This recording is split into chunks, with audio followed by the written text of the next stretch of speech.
আসসালামু আলাইকুম।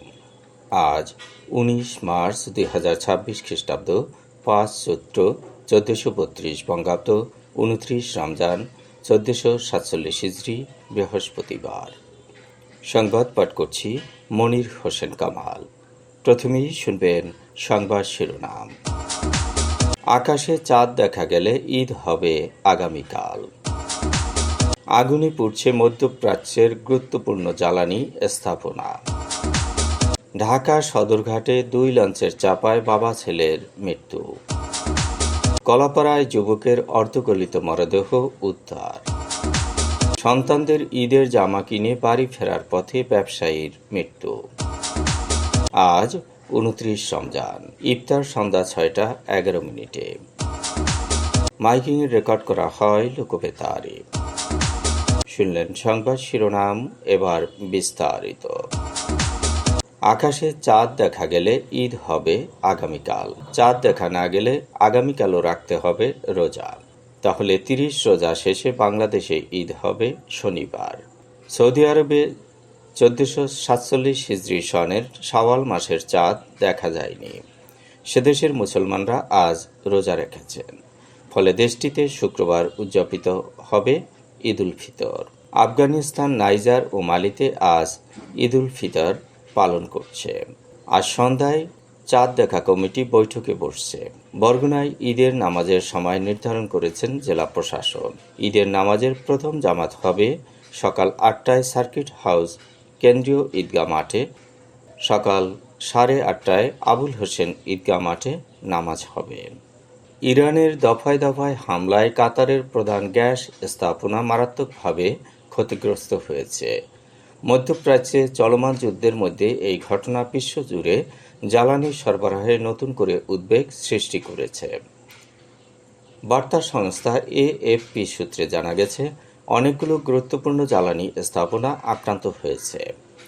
কাতারের রাস লাফান হল বিশ্বের বৃহত্তম তরলীকৃত প্রাকৃতিক গ্যাস এলএনজি কেন্দ্র। যুদ্ধ শুরুর পর থেকেই এটি বারবার ইরানি হামলার শিকার হয়েছে। রাষ্ট্রীয় প্রতিষ্ঠান কাতার এনার্জি জানিয়েছে, একের পর এক হামলায় কেন্দ্রটি এখন ব্যাপকভাবে ক্ষতিগ্রস্ত। এই কেন্দ্রের বেশ কয়েকটি এলএনজি স্থাপনায় বিশাল অগ্নিকাণ্ড ও বড় ধরনের ক্ষয়ক্ষতি হয়েছে। এর আগে বুধবার রাস লাফান ইন্ডাস্ট্রিয়াল সিটিতে এক হামলায় একটি গ্যাস টু লিকুইড স্থাপনা মারাত্মকভাবে ক্ষতিগ্রস্ত হয়েছিল। কাতার ও ইরান যৌথভাবে বিশ্বের বৃহত্তম প্রাকৃতিক গ্যাস ক্ষেত্রের মালিক। ইরানের অংশের নাম সাউথ পার্টস এবং কাতারের অংশে এটি নর্থ ফিল্ড নামে পরিচিত। রাস লাফানে হামলার আগে গত বুধবার ইরানের সাউথ পার্টস গ্যাস ক্ষেত্রে হামলা চালায় ইসরায়েল। সাউথ পার্টস বিশ্বের বৃহত্তম গ্যাস ক্ষেত্র হিসাবে পরিচিত, যা ইরানের অভ্যন্তরীণ চাহিদার প্রায় ৭০% মেটায়। ইরান ও কাতারের যৌথ এই গ্যাস ক্ষেত্রে হামলার পর সেখানে আগুন ধরে যায়।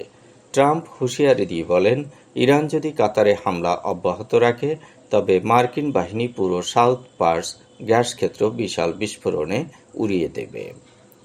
ইরানের মূল ভূখণ্ড থেকে প্রায় ৩০ কিলোমিটার দূরে অবস্থিত খার্গ দ্বীপ। দেশটির মোট অপরিশোধিত তেল রপ্তানির প্রায় ৯০% এই দ্বীপের মাধ্যমে হয়। গত শনিবার মার্কিন হামলায় এটি ক্ষতিগ্রস্ত হয়। ইরান ইতিমধ্যে হরমুজ প্রণালী দিয়ে সব ধরনের তেল রপ্তানি বন্ধের অঙ্গীকার করেছে এবং চলাচলকারী জাহাজগুলোকে নিশানা বানাচ্ছে। সংযুক্ত আরব আমিরাতের আবুধাবিতে অবস্থিত রুয়াইস তেল শোধনাগারটি বিশ্বের চতুর্থ বৃহত্তম শোধনাগার। এ মাসের শুরুর দিকে ড্রোন হামলার পর সতর্কতামূলক ব্যবস্থা হিসেবে এর কার্যক্রম বন্ধ করে দেওয়া হয়। সৌদি আরবের পূর্ব উপকূলে অবস্থিত রাস তানুয়া মধ্যপ্রাচ্যের অন্যতম বৃহৎ শোধনাগার এবং দেশটি জ্বালানি খাতের মূল ভিত্তি। এর দৈনিক উৎপাদন ক্ষমতা ৫,০৫,০০০ ব্যারেল। যুদ্ধের শুরুতে ড্রোন হামলায় এখানে আগুন ধরে যায় এবং আংশিক উৎপাদন বন্ধ থাকে। আন্তর্জাতিক জ্বালানি সংস্থা আইইএ জানিয়েছে, যুদ্ধের প্রভাবে উপসাগরীয় দেশগুলোর তেল উৎপাদন গত বছরের দৈনিক 3 কোটি ব্যারেল থেকে বর্তমানে 2 কোটি ব্যারেলে নেমে এসেছে। ঢাকা সদরঘাটে 2 লঞ্চের চাপায় বাবা ছেলের মৃত্যু হয়েছে। গতকাল তারা পরিবারের সদস্যদের নিয়ে বাড়ি ফিরছিল। বিকেল 5টার দিকে সদরঘাট লঞ্চ টার্মিনালে 2টি লঞ্চের মাঝে পড়ে তারা মারা যান। নিহতরা হচ্ছেন বরিশালের মেহেন্দিগঞ্জ থানার চর খাককাটা গ্রামের মিরাজ ফকির ও তার ছেলে সোহেল ফকির। গুরুতর আহত হয়ে আছেন সোহেলের স্ত্রী রুবি। কেরানীগঞ্জ থেকে ট্রলার যোগে কিছু যাত্রী ঢাকা ইলিশা ভোলা রুটে চলা একটি লঞ্চের পিছন দিক থেকে উঠতে গেলে এ দুর্ঘটনা ঘটে। এ সময় সরাসরি সেই ট্রলার ও বিপরীত দিকে থাকা লঞ্চটিতে আঘাত হানে জাকির সম্রাট নামে বিপরীত দিক থেকে থাকা লঞ্চটিকে আঘাত হানে জাকির সম্রাট নামে আরেকটি লঞ্চ। কলাপাড়ায় ভাড়া বাসা থেকে সোহাগ নামে এক যুবকের অর্ধগলিত লাশ উদ্ধার করেছে পুলিশ। সোহাগ গলাচিপা পৌরসভার আশ্রয়ণ প্রকল্পে বসবাসকারী বারেক শিকদারের ছেলে। গত 10 বছর ধরে পরিবারের থেকে বিচ্ছিন্ন ছিল। সে হেঁটে হেঁটে কাপড় বিক্রি করত। গতকাল রাতে কলাপাড়ার এতিমখানা সড়কের ইলিয়াস নামে এক ব্যক্তির ভাড়া বাসা থেকে সোহাগের মরদেহ উদ্ধার করা হয়। সন্তানদের জন্য নতুন জামা কিনে বাড়ি ফেরার পথে বাস চাপায় ফারুক মিয়া নামে এক ব্যবসায়ী নিহত হয়েছেন। বুধবার বিকেলে ঢাকা টাঙ্গাইল মহাসড়কের মির্জাপুর উপজেলার দেওঘাটা বাস স্ট্যান্ড এলাকায় এই দুর্ঘটনা ঘটে। নিহত ফারুক গোড়াই ইউনিয়নের রশিদ দেওঘাটা গ্রামের বাসিন্দা এবং স্থানীয় দেওঘাটা বাজারের একজন ফার্নিচার ব্যবসায়ী। গতকাল বিকেলে বাজার থেকে 3 সন্তানের জন্য ঈদের কেনাকাটা শেষে মোটরসাইকেলে বাড়ি ফিরছিলেন ফারুক।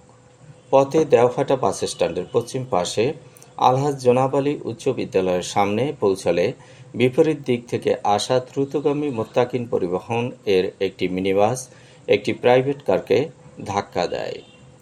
এতে নিয়ন্ত্রণ হারিয়ে প্রাইভেট কারটি ফারুকের মোটরসাইকেলের উপরে চাপা পড়ে।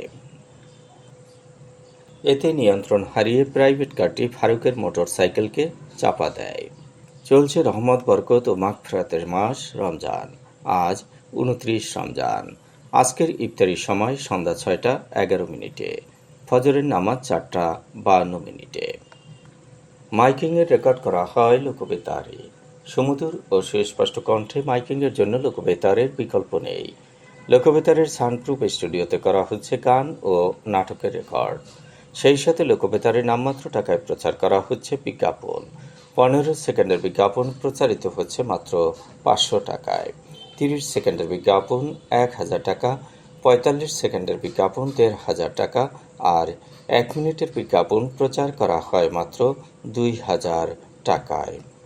নির্ধারিত টাকার বিনিময়ে প্রতিদিন কমপক্ষে 5 বার করে পুরো 1 মাস বিজ্ঞাপন প্রচার করা হবে।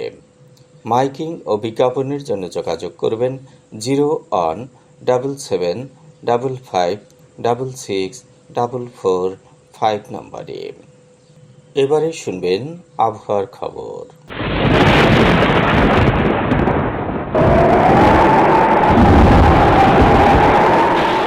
উপমহাদেশীয় উচ্চচাপ বলয়ের বর্ধিত অংশ পশ্চিমবঙ্গ এবং তৎসংলগ্ন এলাকায় অবস্থান করছে। মৌসুমের স্বাভাবিক লঘুচাপ দক্ষিণ বঙ্গোপসাগরে অবস্থান করছে। এর একটি বর্ধিত অংশ উত্তর পূর্ব বঙ্গোপসাগর পর্যন্ত বিস্তৃত। রাত এবং দিনের তাপমাত্রা একরকমই থাকতে পারে। দেশের বিভিন্ন স্থানে বজ্রসহ শিলাবৃষ্টি হতে পারে। আজ দেশের সর্বোচ্চ তাপমাত্রা ছিল রাঙামাটিতে 35°C এবং সর্বনিম্ন তাপমাত্রা ছিল আরিচায় 17.5°C। বরগুনার সর্বোচ্চ তাপমাত্রা 31.8°C, সর্বনিম্ন 19°C। আগামীকাল সূর্যোদয় হবে ভোর 6:05। সংবাদ শেষ করার আগে শিরোনামগুলো আবার পড়ছি। আকাশে চাঁদ দেখা গেলে ঈদ হবে আগামীকাল। আগুনে পুড়ছে মধ্যপ্রাচ্যের গুরুত্বপূর্ণ জ্বালানি স্থাপনা। ঢাকা সদরঘাটে 2 লঞ্চের চাপায় বাবা ছেলের মৃত্যু। কলাপাড়ায় যুবকের অর্ধগলিত মরদেহ উদ্ধার। সন্তানদের ঈদের জামা কিনে বাড়ি ফেরার পথে ব্যবসায়ীর মৃত্যু। আজ 29 রমজান, ইফতার সন্ধ্যা 6:11। মাইকিং রেকর্ড করা হয় লোকবেতারে। সংবাদ শেষ করার আগে জানিয়ে দিচ্ছি লোকবেতারের সংবাদ জানানোর মোবাইল নম্বর।